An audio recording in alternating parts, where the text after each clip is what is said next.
देखते हैं हम, चलिए हमारा टॉपिक स्टार्ट करते हैं। सबसे पहले हम लोग एक जो मेन बीच का जो टॉपिक है उसको उठा लेते हैं हम लोग कि 1789 से पहले, जो 1789 से पहले का वक्त है जिसको ओल्ड रेजिम कहा जाता है, इस टाइम पर जो स्लेवरी था, that means slavery was prevalent, that means slavery था ही था, कहने का मतलब वो रहता ही था स्लेवरी, उसको हटाया नहीं गया बिल्कुल भी। और सबसे बड़ी बात है कि राजा वगैरह उनको हमेशा गुलामों की जरूरत पड़ती थी, कब तक, कैसे, कहां तक, हाले हर एक जगह पर लोगों को वो हायर करते रहेंगे। और इससे बेहतर वो क्या समझते थे कि स्लेव्स को लेकर के एक बार रख दिया, वो हमेशा के लिए फिर काम करते रहते थे। तो ओल्ड रेजिम के टाइम पर स्लेवरी हमारे पास था। ये एक छोटा सा बेसिक आउटलाइन है, मेन जो थीम है वो हम लोग इसके बाद पढ़ेंगे। नेशनल असेंबली की अगर बात करें तो नेशनल असेंबली के टाइम पर क्या था, debates about the abolition but it was not abolished, केवल बातचीत हुआ करती थी लेकिन हटाया नहीं गया था। इसके पीछे रीजन होता है, देखो कोई भी चीजें यहाँ पर लिखी गई हैं, सबके पीछे कुछ ना कुछ रीजन है। ऐसा नहीं कि हमने देख लिया और उसको फिर पढ़ लिया और याद कर लिया, बिल्कुल भी नहीं। क्यों नहीं हटाया, मतलब बातचीत हो रही थी, आखिरकार हटाया क्यों नहीं जा रहा था इस जगह से। तो हमारे कहने का मतलब क्या है यहाँ पर कि नहीं हटाने का रीजन सिर्फ क्या हो सकता है कि कहीं ना कहीं इस गवर्नमेंट को किसी बात का कोई प्रेशर होगा। अब देखो नेशनल असेंबली के टाइम पर क्या, थर्ड स्टेट के लोग हुआ करते थे और वो भी केवल प्रॉस्परस लोग हुआ करते थे। तो जाहिर सी बात है क्या है कि अगर उन्होंने स्लेव्स को हटा दिया, हालांकि स्लेव्स जो भी होंगे वो उन्हीं के स्टेट से संबंधित लोग होंगे, अगर उन्होंने स्लेवरी को हटा दिया, स्लेव्स को नहीं स्लेवरी को हटा दिया, तो फिर क्या होगा कि जो बिजनेसमैन है या ट्रेडर्स है या फैक्ट्री ओनर्स वगैरह, उनको स्लेव चाहिए होंगे। और दूसरी बात, उनको जो फंडिंग कभी कभार हुआ करता होगा इन बड़े बड़े मर्चेंट्स और जो ट्रेडर्स वगैरह हैं, तो कहीं ना कहीं वो इनसे खफा हो जाएंगे और वो एक जो पॉलिटिकल जो व्यवस्था है ना, उसमें हमको इंस्टेबिलिटी देखने को मिल सकती है। तो केवल बातचीत चल रही है, मतलब लोगों को लॉलीपॉप दिखा करके रखा है, दे भी नहीं रहे, खा भी नहीं रहे, फेंक भी नहीं रहे, ये चीज इसमें चल रही थी। जैकोबिन रिजिम की बात करें तो इसमें थर्ड स्टेट के लेस प्रॉस्परस लोग थे। तो जाहिर सी बात है यहाँ पर गवर्नमेंट किसकी चल रही है और कौन कौन से लोग इसमें शामिल है, वो सारे लोग जो जिन्हीं में से स्लेव्स निकल करके, मतलब जिनको स्लेव्स, ऐसे स्लेव्स काम करना पड़ता है, कभी मजबूरी में कभी जबरदस्ती, तो यहाँ पर स्लेवरी पूरी तरीके से एबॉलिश हो जाती है। और फिर जब हम वापस बात किसकी करते हैं, नेपोलियन की बात करते हैं, हमने बात किया था ना 1804, इस टाइम पर जब नेपोलियन वापस से फ्रांस में टुक ओवर कर ले, कहानी और भी है जो क्लास 10 में है, यहां तक आप देखेंगे क्या नेपोलियन क्या कर ले, टुक ओवर कर लेता है और उसके बाद इन्होंने स्लेवरी को वापस रीइंट्रोड्यूस कर देता है। ये क्यों, क्योंकि इसको भी क्या था कि अपने ट्रेड्स वगैरह को फ्लरिश करवाना था और मान लीजिए कि कितने लोगों को वो हमेशा के लिए रख सकता था, सैलरीज दे सकता था। काफी बातें होती हैं जब आप बहुत बड़े लेवल पर किसी चीज को कर रहे होते हैं, तो वहां पर आपको स्लेव्स चाहिए होते हैं। और ऐसा नहीं कि आज ऐसा नहीं है, आज भी है, मगर आज स्लेव्स जैसा कोई सिस्टम नहीं है। ठीक है, जब हम आगे बढ़ते हैं तो आगे बढ़ने के साथ देखिए हमारे पास जो मेन टॉपिक है वो हमारे पास आ जाएगा। हमने देखा था ना स्टार्टिंग में कि स्लेवरी वाज प्रिवेलेंट, तो प्रिवेलेंट आखिरकार क्यों था, तो क्या है, the colonies in the Caribbean, Martin Q, ग्वाडेलूप and San Domingo were important supplies of commodities such as tobacco, indigo, sugar and coffee। देखिए एक एग्जांपल दिया हुआ है, जिस एग्जांपल के तहत हमको ये समझना है कि स्लेवरी क्यों जरूरत था। देखिए क्या था कि यहाँ पर एक जो हमारा क्या बोलते हैं उसको, आइलैंड वाला जो इलाका है उसके बारे में बातचीत किया गया है। और वो भी कौन सा, अगर हम बात करें जैसे ऐसे लेकर के अगर हम इस तरीके से चलें तो ये हमारा इधर आपको नॉर्थ अमेरिका हो जाता है, इधर आपका क्या होता है साउथ अमेरिका हो जाता है। और इस जगह पर जो एरियाज बसते हैं ना, छोटे छोटे आइलैंड्स वगैरह है यहाँ पर, तो इसी जगह पर आपको क्या मिलेंगे, Martinique, Guadeloupe and San Domingo, ये यहाँ पर मिलेंगे आइलैंड्स है। और यहां पर क्या है कि जो क्लाइमेट है वो बहुत ही ज्यादा फेवरेबल है। और किस चीज के लिए, तो हमारे पास जो ये जो प्रोडक्ट है जिसकी डिमांड जो यूरोपियन कंट्रीज में बहुत ज्यादा थी, लेकिन वहां पर इसका पैदावार जो है उस हिसाब से नहीं हो सकता था जैसा कि यहां पर हो सकता था। यूं कह लीजिए कि वहां पर हो ही नहीं सकता था। तो जाहिर सी बात है उनको अपने डिमांड्स पूरे करने हैं वहां से, तो जिसकी वजह से क्या है कि स्लेव्स चाहिए होंगे। हम ऐसे बहुत बेहतर तरीके से तो समझेंगे, आगे है जस्ट इसके बाद वाले स्लाइड में। उसके बाद but the reluctance of European to go and work distance and unfamiliar lands meant a shortage of labor on the plantations। plantations कहने का मतलब जहां पर वो चीजें होनी है, कहने का मतलब क्या है ना कि जो इंडिगो की बात हम लोग कर रहे थे, टोबैको की बात करें, शुगर की बात करें, कॉफी की बात करें, तो ये जहां पर होनी है वहां पर यूरोपियन लोग जो है वहां जाके काम नहीं कर सकते थे, क्योंकि एक तो क्लाइमेट वहां के जैसा नहीं था। कहां के जैसा, वो यूरोपियन कंट्रीज के जैसा नहीं था। और जाहिर सी बात है थोड़ी सी दूरी भी होती थी, हालांकि दूरी का तो कोई मायने नहीं रहता यहाँ पर, अगर ऐसा रहता तो स्लेव्स भी वहां नहीं जाते, उनके लिए वो जगह फैमिलियर नहीं था, उनके लिए दैट मीन जो हैबिटेशन है, जो एनवायरमेंटल कंडीशंस है वहां का, जिसपे वो एडजस्ट नहीं हो सकते थे। तो जाहिर सी बात है इनको कैसे भी करके उन प्लांटेशंस के लिए, उन जगह के लिए जहां पर प्लांटेशंस होने हैं, या कहने का मतलब ये सारी चीजें होनी है, ग्रो होनी है, तो वहां पर उनको स्लेव चाहिए। तो क्या होता है वो हम देखते हैं कि so this was meant by a triangular slave trade between Europe, Africa and America. तो हमने बात किया ना, अभी हमने एक छोटा सा डायग्राम में आपको इधर बताया था ऐसा करके, ये इधर वाला हमारा नॉर्थ अमेरिका था, हमारा साउथ अमेरिका था, इधर आपको क्या मिल जाएगा, यूरोपियन कंट्रीज मिल जाएगा, और नीचे में आपको क्या मिल जाएगा, अफ्रीका वाला रीजन मिल जाएगा। अब इनके बीच में जो ट्रेड चलेगा ना हमारा, वो क्या कहलाता है, ट्रायंगुलर स्लेव ट्रेड कहलाता है। अगले स्लाइड पे हम देखते हैं, आपको थोड़ा सा आसानी से और ज्यादा क्लियर हो जाएगा आपको। नेक्स्ट स्लाइड पे हम बढ़ेंगे, तो देखिए जरा, ये आपको हम जरा समझाते हैं कि ट्रायंगुलर स्लेव ट्रेड आखिरकार होता क्या है।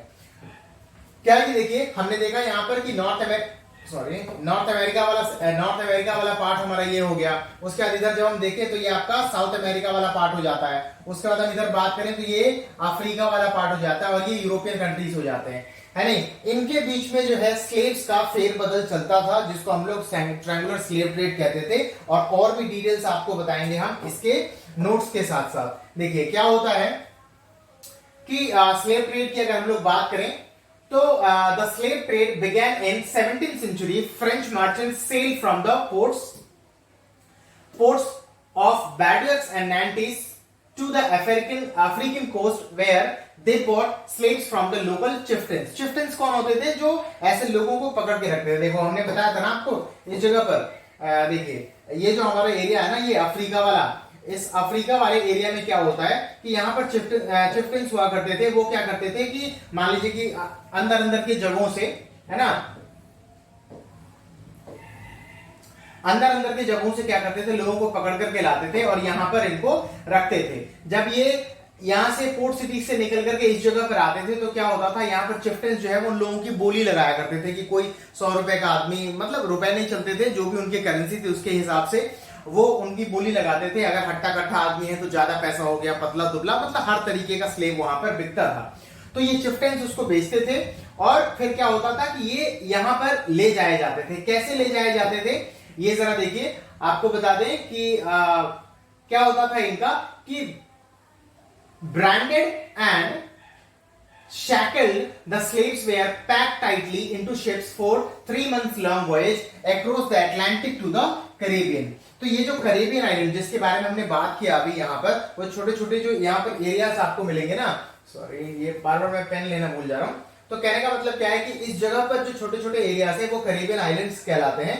तो क्या होता था, अटलांटिक ओशियन से होते हुए यहाँ तक पहुंचते थे। यहाँ से मान लीजिए यूरोपियन कंट्रीज ये सारे निकल करके आए। जैसे देखिए आपको बता दें, इस जगह के एरिया को यहाँ पर थोड़ा सा बड़ा करके दिया हुआ है कि जो दो शहर के बारे में बात किया जा रहा है, पोर्ट सिटी नैंटिस एंड बॉर्डवेज, तो ये दोनों से लोग मान लीजिए निकल कर के आए, कहां पर, अफ्रीकन कोस्ट पर आए, और यहाँ पर चिफ्टेंस क्या करते थे, इनको स्लेव बेच दिया करते थे, और इसको लेकर के ये कहां जाते थे, इन जो प्लांटेशन जगह है जहां पर जो हमारा कैरेबियन आइलैंड्स है, जो हमने पहले पढ़ा ना, गुआडेलूप, मार्टिनिक और क्या था हमारा सैन डोमिंगो, तो इस जगह पर लेकर के आते थे, यहाँ पर काम करवाते थे एक तरीके से। और जो ले जाया जाता था वहां पर लिखा ना आपको कि शैकल्ड एंड ब्रांडेड, तो कहने का मतलब अगर अलग अलग प्लांटर्स है वहां पर तो वो अपने हिसाब से जब लोगों को ले जाते थे तो अपनी लेबलिंग करके जाते थे, ताकि उनको पता रहे कौन सा स्लेव्स किसका है। उसके बाद शैकल मतलब पूरी तरीके से हाथ वगैरह बांध के, पैर वगैरह अच्छी तरीके से, ताकि भाग न जाए, या मतलब उनको लेकर के जाते थे।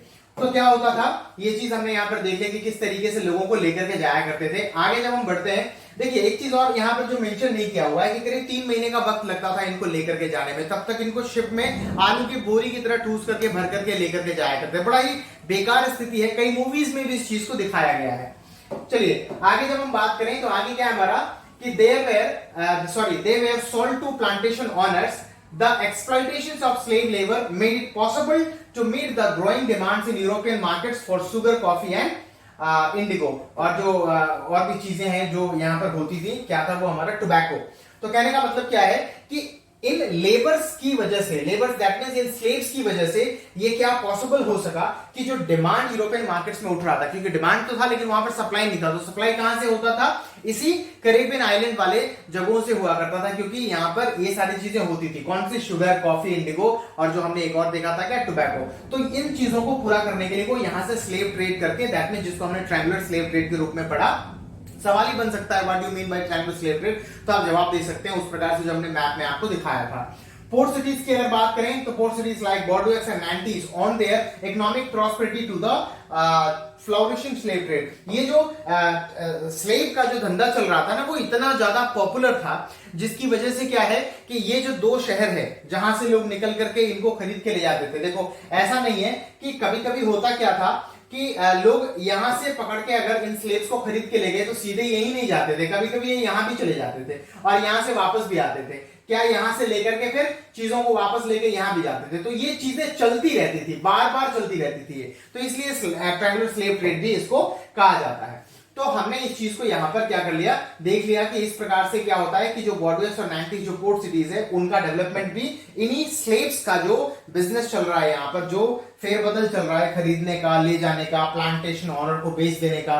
तो यहाँ पर देखिए किस तरीके का काम हो रहा है कि जो प्लांटेशन ऑनर्स हैं वो फील्ड पर काम भी कर रहे हैं, फील्ड पर काम कर रहे हैं प्लांटेशन ऑनर्स, है ना। इनको स्लेव्स लेकर के ला करके हम बेच दिए, तो इन स्लेव से प्लांटेशन ने भी, जो प्लांटेशन ऑनर है उन्होंने भी कमाया, और जो ये जो काम कर रहे हैं ना स्लेव्स को खरीद करके ला करके बेचने का, उन्होंने भी फिर कमाया। तो इस तरीके से अलग अलग तरीके का यहाँ पर जो है सो वर्क भी हमको देखने को मिल जाता है स्लेव से रिगार्डिंग कितने लोग जो है उससे प्रॉस्परस हो रहे थे। और सिटीज जो बॉर्डोएक्स नांटीज है वो तो खैर फ्लोरिश होती ही होती है।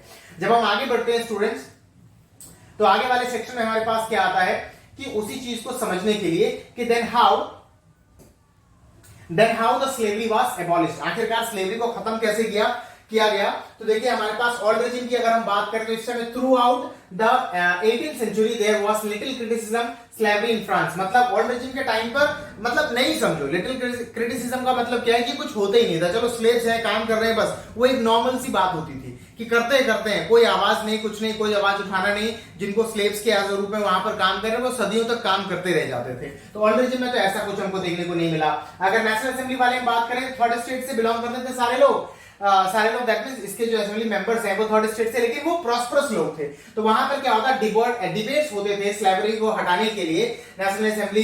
लेकिन इस चीज को क्या करती थी, मान लीजिए कि लॉ वगैरह बनाना, ये सब कुछ करना एक बातों में रहता था, लेकिन कभी भी इसको इंप्लीमेंट नहीं किया। क्यों? उनको डर लगता था उन बिजनेसमैन से जिनके इनकम पर उनकी गवर्नमेंट एक तरीके से डिपेंडेंट थी, ठीक है। इनसे डर लगता, जाहिर सी बात है, क्यों आखिरकार जो है सो ये काम करेंगे जिसकी वजह से इनको खतरा मोल लेना पड़े, इकोनॉमिकल जो सपोर्ट मिलता है इन बिजनेसमैन वगैरह से वो होना बंद हो जाए। क्योंकि कहीं ना कहीं इन ट्रेडर्स, इन बिजनेसमैन वगैरह का जो वर्क है वो स्लेव्स पर डायरेक्टली डिपेंडेंट हुआ करता था। तो इसलिए भी यहाँ पर केवल बातचीत चलती है, डिबेट्स होते हैं, लेकिन इसको हटाया नहीं जाता।